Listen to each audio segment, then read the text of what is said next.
Okay, welcome back to part 2. I'm going to show you what actually is contained in that box now, and here we're showing you warranty information. There's no need to send the warranty card off in the UK. You are automatically covered by consumer regulations for a 12-month warranty on parts and labour.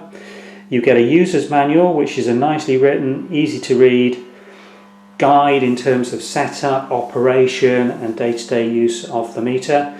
And the insert for the test strips, just giving you some advice in terms of how to use the test strips, how to store them, and importantly putting the lid back on quickly after you've taken one out so that they don't get moist once the seals have been opened. And if we open up the storage case, the meter is actually presented in a nice little soft zip pouch for storage, and the contents in here are the eBwell meter as shown there, a starter pack of 10 of the eBwell test strips.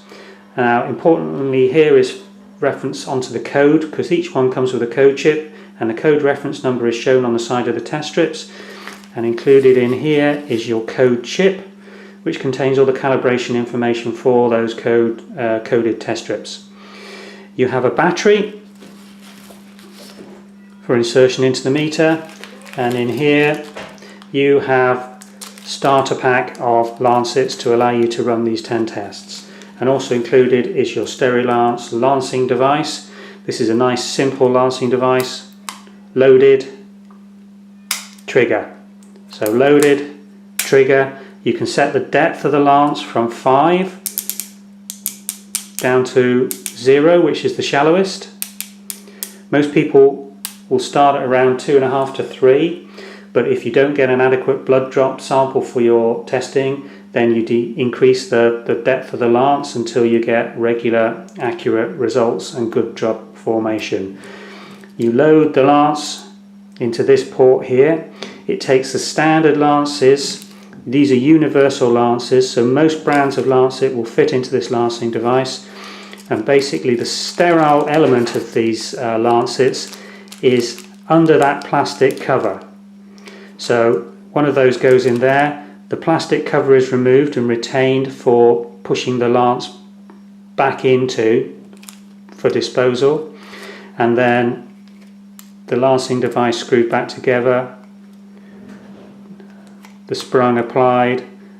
You decide where you're going to do your lance, usually on the pulp of the finger. Nice and warm hands will help you get good blood supply, and when you're ready to trigger, just keep the lancing device firmly against the finger and trigger.